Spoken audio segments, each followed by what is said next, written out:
In the wake of the Khashoggi affair, President Trump has basically said that cancelling arm deals with Saudi Arabia would be like shooting themselves in the foot. How important are these deals between Saudi Arabia and the US? Well, there's obviously a huge economic dimension at play with regard to the deals. We know that there's billions of dollars at stake with regard to the trade between the two states. And if we look back to the Crown Prince Mohammed bin Salman's recent trip to the US, he spent a lot of time trying to get a couple of these deals over the line. He spent time with Mr. Trump in the White House with some rather awkward-looking documents that were sort of A3-sized pieces of paper outlining exactly what the Saudis were buying from the US. And so this is a really important deal for the US economy. Obviously, there are a lot of jobs tied up to that, and it's going to have a massive impact on the US economy if the US cancels these arms sales. I mean, there are those that say the US could essentially use this as a bargaining chip with Riyadh to pressure them, if you will, into behaving differently. Is that something that could work? Yeah, I think when you've got a relationship like the one between the US and Saudi Arabia, which dates back several decades to the end of the Second World War, it's a relationship that has had its ebbs and flows, it has its ups and downs, and you'd like to think that type of relationship could withstand a frank and honest conversation. Now, it's clear that what has happened recently with Mr. Khashoggi has had a massive impact on the global perception of Saudi Arabia. But let's not forget that Saudi Arabia's human rights record is pretty abhorrent. There's been a great deal of concern expressed with regard to the treatment of political prisoners and a number of other things. So I'd like to think that Mr. Trump and other Saudi allies, including the UK, including France, would be able to have open and honest conversations with the Saudis to express their concerns about the treatment of dissenters, about opposition groups, and about human rights in the kingdom.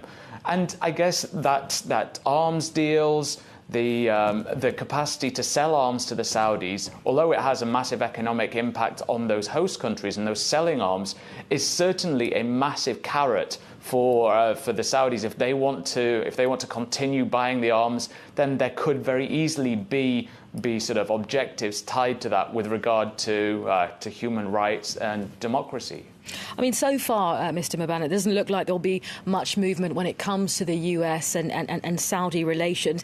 Let's say, for argument's sake, the US did cave in to international pressure, putting more international pressure on Riyadh. Could we see Riyadh look at other arms exporters, for example, like Russia or like China, or is that unlikely to happen? Well, I think that's the big concern for people. The argument is, what is more important? Is it the economic investment that you get from arms sales and the number of jobs that are created through arms sales? Or is it more about the search for human rights, the quest for human rights and dignity and treating people in a much more responsible way? And that, of course, is seen in the German decision to stop selling arms to Saudi Arabia, particularly a certain type of arms that are used for combat.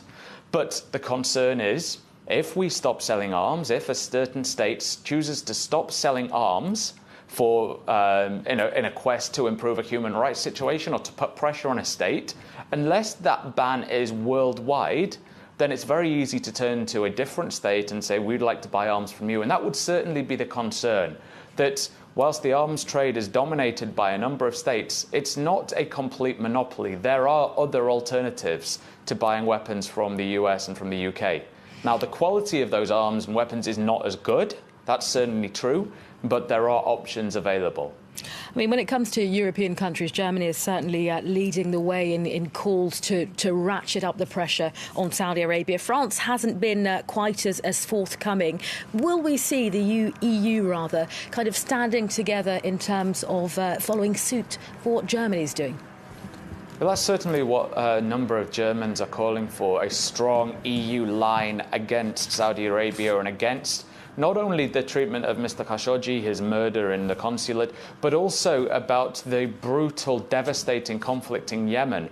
And I think that's one of the things that has prompted the Germans to take this decision, because not only are they concerned about Mr. Khashoggi's death and the dubious way in which it's been framed by the Saudi officials, but they're also concerned that a number of their recent arms deals have included combat weaponry, including some tanks that are used explicitly for war-making purposes.